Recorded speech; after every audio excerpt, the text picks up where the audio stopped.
Olá pessoal, tudo bem? Voltando com mais um bloco de contabilidade. Vamos falar agora sobre a demonstração dos lucros ou prejuízos acumulados. Demonstração que nós abordamos anteriormente, falamos da obrigatoriedade em relação à Lei 6.404 e da não obrigatoriedade em relação ao CPC 26. Em relação a essa demonstração, o que mais costuma cair em prova é justamente a questão das reservas, né? E em relação aos dividendos, ou seja, como as bancas costumam tratar isso em provas. Tá? Então a gente vai ver a partir de agora, né, essa demonstração que também é muito interessante. Vamos lá? Então, basicamente, a gente precisa entender que o lucro obtido por uma entidade tem algumas destinações, ele pode vir a compensar prejuízos, né? Através do lucro eu posso distribuir dividendos, através do lucro eu posso constituir reservas e através do lucro eu posso aumentar o capital social. Bom, a DLPA é um demonstrativo, uma demonstração contábil, na verdade, que expõe as variações ocorridas durante o exercício na conta de lucros ou prejuízos acumulados, né, que está dentro do patrimônio líquido. Segundo a lei das SAs, né, é a obrigação das entidades, né, é uma demonstração obrigatória, pode ser incluída na DMPL, né, e ela não tem essa obrigatoriedade no CPC 26. Essa demonstração deve indicar o montante de dividendo por ação do capital social. Bom, então lucros acumulados seriam lucros retidos, né, remanescentes, que não foram distribuídos ainda para os proprietários sem um destino certo, não canalizados para reservas ou aumentos de capital. A nossa legislação contábil atual não permite saldo, né, final, né, na conta de lucros acumulados. Essa conta existe, mas não permite saldo no final do exercício, porque eu preciso fazer essa destinação que nós comentamos aqui. Né? Ou seja, as companhias abertas, as companhias que seguem a Lei 11.638, não podem deixar saldo remanescente aqui. Nesse sentido, o lucro acumulado durante um ano deverá compensar prejuízos, se houver, formando reservas, aumentando o capital e distribuindo dividendos. Beleza? Tá? Então a estrutura, né, da LPA, saldo inicial, ou é zero ou é prejuízo, né? Mais ou menos ajustes de exercícios anteriores, já falar um pouquinho sobre isso, mais reversões de reservas de lucro no exercício, mais ou menos lucro ou prejuízo, né? Se houver lucro é mais, se houver prejuízo é menos, igual a saldo disponível, menos transferências para reservas de lucros, menos dividendos. Então vou ter aqui o saldo final do período, né? Então o grande ponto aqui dessa demonstração é justamente aqui essas reservas de lucros e os dividendos. Tá? Bom, o saldo inicial do período, como nós comentamos, né? Ou é zero ou é negativo, se houver prejuízo acumulado, né, de um período anterior. Ajuste de exercício anterior. Qual é a lógica disso? Vamos imaginar que eu tenha fechado a minha DRE já no ano passado e identifique no ano seguinte que houve uma contabilização indevida de uma receita, uma despesa que foi reconhecida ou foi omitida, né, no ano anterior. Isso impactou meu resultado, ou para mais ou para menos, e quando eu fiz essa descoberta, eu preciso fazer esse acerto, mas esse acerto vai ser direto na conta de lucros, né, ou prejuízos acumulados, se houver, na verdade. Né? Então a legislação determina que o resultado do exercício não deve ser influenciado por receitas e despesas correspondentes a exercícios anteriores. Então, por esse motivo, ajustes de exercícios anteriores são registrados na conta de lucros ou prejuízos acumulados. Então, antes de destinar o saldo da conta de lucros, né, essa conta vai ter que fazer, né, o ajuste em relação à despesa ou à receita do ano anterior. Então são considerados apenas decorrentes de efeitos de mudança de critério contábil, retificação de erro imputável a determinado exercício anterior, desde que os ajustes não possam ser atribuídos a fatos subsequentes, né, e obviamente precisar reconhecer os efeitos fiscais, né, desses ajustes, porque ao ter lucro ou prejuízo isso acaba impactando, né, os aspectos tributários numa empresa de lucro real. Tá? Então, exemplo, suponha que tenha sido feita erroneamente a contabilização de uma despesa de juros, o valor correto era de 100 mil, né, mas foi contratado por 1 milhão. O lançamento para a correção desse fato deve ser feito diretamente à conta de lucros ou prejuízos acumulados. Então, ou seja, o lançamento que foi feito indevidamente, debitando juros passivos de despesas de 1 milhão, creditando juros a pagar de 1 milhão. Pela correção do erro, então eu vou ter que diminuir em 900 mil reais o meu passivo, débito de juros a pagar, e vou creditar em lucros ou prejuízos acumulados 900 mil reais, porque esse 1 milhão diminuiu o meu lucro, né, em 1 milhão. Como o certo era 100 mil, então 900 de diferença volta para a conta de lucros ou prejuízos acumulados. Legal? Beleza? Se fosse o inverso, fosse uma receita indevidamente reconhecida, aqui seria justamente débito, né? Porque eu teria que diminuir o saldo da conta de lucros ou prejuízos acumulados. Legal? Reversões de reservas de lucros. A reversão consiste em um valor registrado em conta de reserva de lucro, né, retornar a conta de lucros ou prejuízos acumulados, né? Ou seja, alguma reserva que eu não utilizei e volta para a conta de lucros acumulados. Né? Normalmente isso acontece muito com a reserva de contingência. Né? A reserva de contingência, a gente vai falar sobre ela, ela é justamente utilizada para uma possível contingência. Se ela não foi utilizada, ela vai voltar. Tá? Também estão sujeitos à reversão reservas de retenção de lucros e a parcela não utilizada das reservas estatutárias. Então, a reversão da reserva legal só pode ocorrer em virtude de erro na sua Constituição, né? Porque é a única reserva que é obrigatória por lei. Quando da constituição de uma reserva de lucros, qual o lançamento? Né? Debito lucros ou prejuízos acumulados, credito reserva de lucros. Ou seja, eu diminuo a conta de lucros ou prejuízos acumulados para acreditar uma conta de reserva de lucros. Quando eu for fazer a reversão, justamente o inverso aqui. Ou seja, eu vou debitar reserva de lucros e ela vai voltar, né, acreditando para a conta de lucros ou prejuízos acumulados. Legal? Beleza? Lucro líquido do exercício, né? Então, obviamente, é justamente o resultado previsto na DRE, né? O resultado positivo apurado na DRE, já deduzido da contribuição social sobre o lucro líquido, do imposto de renda e das participações. Pode ser lucro ou prejuízo, né? E o prejuízo, obviamente, né, se houver, precisa ser absorvido pelos lucros acumulados, pelas reservas de lucros e pela reserva legal nessa ordem, né? Então, ou seja, se houver prejuízo, eu vou ter que absorver esse prejuízo com base em lucros remanescentes, ou pelas reservas de lucros, ou pela reserva legal nessa ordem. Se não for suficiente, eu vou utilizar as reservas de capital para fazer isso. Então, ou seja, as reservas de capital somente poderão ser utilizadas para absorção de prejuízo que ultrapassem os lucros acumulados e as reservas de lucro. Legal? E o saldo disponível, então, é o valor que sobra ou para constituir reservas de lucros, né, ou para distribuição de dividendos. Bom, transferência para reservas de lucros. O que são reservas de lucros? Né? Então, segundo o artigo 182, né, inciso 4 da Lei 6.404, serão classificados como reservas de lucros as contas constituídas pela apropriação de lucros da companhia, ou seja, destinações, retenções do lucro da entidade com o objetivo de preservar o seu patrimônio líquido.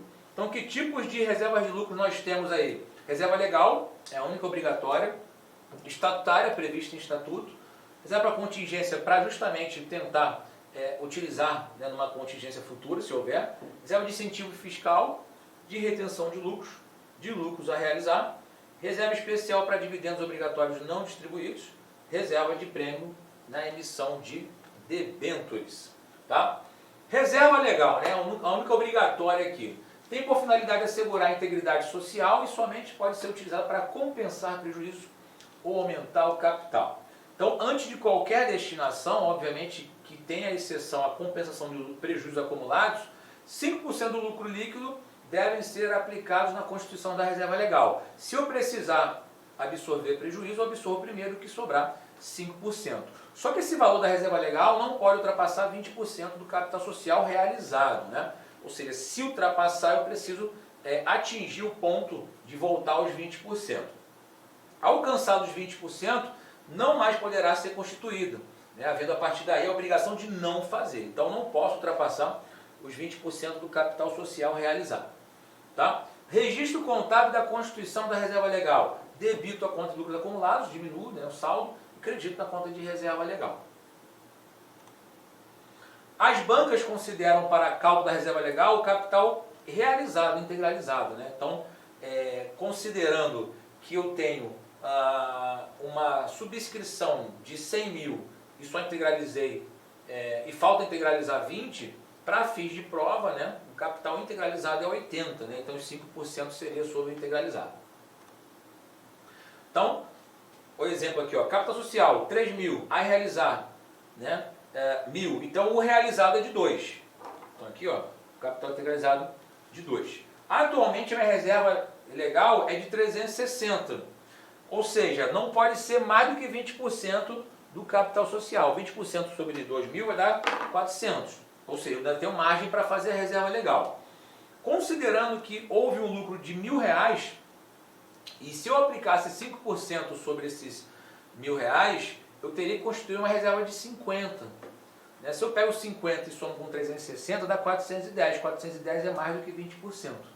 Né? Então, ou seja, eu ficaria com 410, não poderia, eu teria que voltar para 400. Então, eu não posso constituir reserva de 50, só posso constituir reserva de 40, né, para aqui ficar R$400.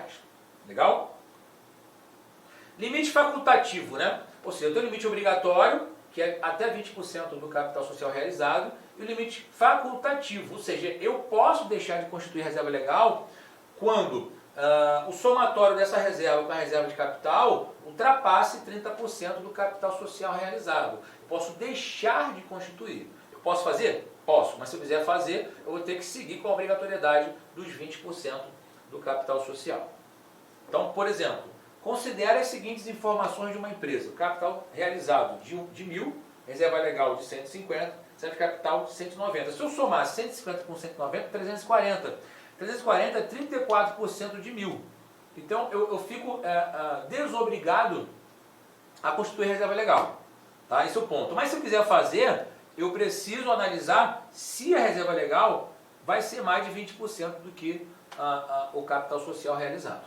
Beleza? Então, ou seja, somando 150 com 190 dá 340. E é superior a 30%. Então, posso deixar de constituir. Tá? Entretanto, caso resolva constituí-la, a empresa deverá observar o limite de 5% do lucro líquido do exercício e o 20% do capital social realizado. Então, ou seja, nessa condição aqui, ela pode deixar de fazer se ela quiser, mas se ela fizer, ela tem que observar 5% do lucro líquido e não ultrapassar 20% do capital social realizado. Legal? Reservas estatutárias, né? Precisam estar previstas em estatuto, né? Com base no lucro, né? Devo indicar a finalidade dessa reserva, fixar critérios e a parcela a ser destinada e estabelecer um limite máximo aí sobre o lucro. Tá? Não podem ser aprovadas em prejuízo da distribuição de dividendo mínimo obrigatório. Né? Então, é mais importante a questão a distribuição de dividendo obrigatório e depois, se for o caso, fazer a análise da reserva estatutária. Ou seja, são formados após a distribuição de dividendos aos sócios. Então, registro contábil da Constituição, debitando lucros acumulados, né, e creditando reserva estatutária. Reserva para contingência. Né? O que é uma contingência? A contingência é alguma coisa que pode acontecer futuramente, né? Alguma situação que a empresa não prevê ali, enfim, uma situação que pode acontecer por conta da sua atividade operacional. Posso ter, por exemplo, pandemia. Quem é que previa uma pandemia? Mas eu preciso ter sempre uma reserva para uma situação inesperada. Né? Então, essas reservas para contingência são propostas por órgão da administração em assembleia que envolvem incerteza em relação a perdas futuras e prováveis que possam causar diminuição do resultado da companhia.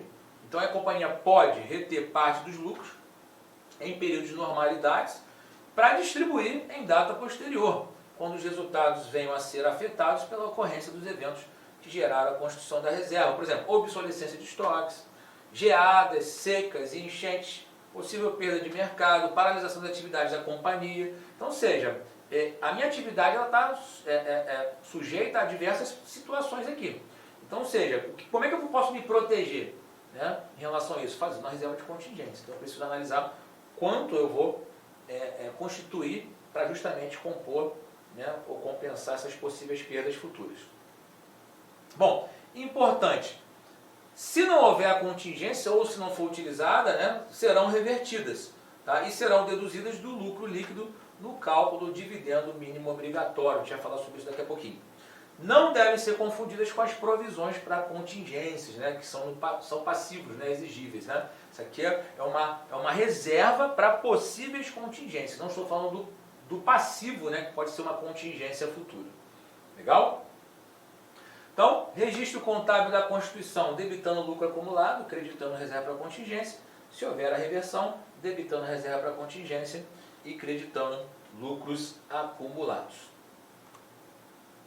Reservas de incentivos fiscais, né, que é muito interessante, né? O governo pode fazer aí doações, subvenções governamentais, né?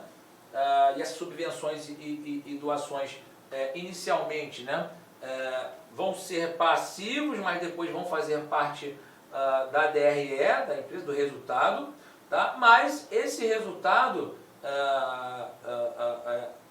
inerente, né, à doação e subvenção, se eu quiser converter essa doação, né, subvenção no PL, ela não é tributada. Então eu posso fazer essa transferência desse valor, né, que foi doado ou foi feito subvenção para o PL. Tá? Então esse montante pode ser convertido em reserva de lucros, denominada reserva de incentivos fiscais. Né? Vão transitar inicialmente pela DRE e ao final excluído da base de cálculo do imposto de renda e contribuição social. Aí eu posso fazer a transferência lá para o PL. Agora, esse só pode ser excluído, esse montante poderá ser excluído do cálculo do dividendo obrigatório. Ok. Deve ficar na empresa sendo utilizados para reinvestimento. Se não for utilizado para reinvestimento, ele vai ser tributado. Legal? Beleza? Então, valor recebido, o ativo, né? Crédito em receita inicialmente. Depois que eu apuro o lucro ou prejuízo, essa receita não vai fazer base de cálculo para o imposto de renda. E esse valor que influenciou no lucro, né, ele vai para o PL, né, vai o PL, creditando obviamente, e quando eu faço a transferência do PL para a reserva de incentivo fiscal, debito o PL e credito a reserva de incentivo fiscal. Tá? Então é um processo mais longo aqui, né? Ou seja, recebo a subvenção, né? Ela pode ser passiva inicialmente ou ir para a DRE direto. Ao ir para a DRE, apuro o lucro ou prejuízo, né? Esse lucro ou prejuízo vai pertencer ao PL, mas como ele não faz base de cálculo para o imposto de renda e contribuição social, esse valor que pertence ao lucro vai ser convertido lá para a reserva de incentivo fiscal. Legal? Reserva de retenção de lucros orçamentárias, né? Então, ou seja, a empresa às vezes quer fazer uma expansão, quer fazer uma obra grande, né? Então ela precisa fazer uma retenção de recursos, né? Então são propostas por órgãos de administração e Assembleia Geral para financiar projetos de investimentos previstos em orçamentos de capital até 5 anos, né? Também chamados de reservas para plano de investimentos, reservas para plano... Olá, meus amigos, minhas amigas, eu sou o professor Lac. Inicialmente gostaria de pedir licença para vocês que estão estudando nos nossos vídeos do YouTube, mas esse vídeo é um vídeo demonstrativo, para você conhecer a potencialidade dos nossos professores e do nosso curso. Gente, aqui na Lá Concursos, nós estamos fazendo uma super preparação para fiscal de tributos do estado de Mato Grosso. Lembrando, claro, que a Lá Concursos é a escola mais tradicional, que mais aprova, que tem mais qualidade em concursos públicos no estado de Mato Grosso. Então, nós fizemos uma super preparação, nós já estamos aqui na turma 6, tá? Na turma 6 de fiscal de tributos, né? E se você quiser assistir o restante dessa videoaula e muito mais, o nosso curso online já consta aí com aproximadamente umas 320 horas e está em gravação alguns módulos ainda. Ele custa, atenção, apenas 10 parcelas de R$10. 10 parcelas de R$10 é o nosso curso focado na Secretaria de Fazenda do Estado de Mato Grosso. Você vai ter acesso a esse curso até o dia 31 de janeiro de 2023. Ah, professor, foi publicado o edital, e está diferente o pré-edital. Fique tranquilos que dentro do prazo de validade do seu acesso, nós iremos fazer todas as alterações e ajustes necessários para a sua aprovação, né? Lembrando, cara, quem estuda com antecedência, planejamento e foco são aqueles que vão aí, com certeza, ter um salário desse. Quanto ganha? Salário inicial, 37.418, gente. Você tem aqui 28.418, mais uma verba indenizatória de R$9.000. Então, você tem aí R$37.400. Ah, professor, isso aí resolve meus problemas financeiros. Cara, se isso aí resolve seus problemas financeiros, eu digo para vocês o seguinte, que você deve começar a estudar imediatamente. Eu peço um voto de confiança, venha estudar aqui na Lá Concursos, que eu tenho certeza que você não vai se arrepender. Detalhe, clica aqui, fala lá com os nossos atendentes. Nós temos aí uma política de descontos aí, principalmente para ex-alunos, e a gente sempre está lançando promoções que vão ajudar no seu investimento. Meus amigos, minhas amigas, conto com vocês, espero vocês aqui na Lá Concurso. Forte abraço, fique com Deus.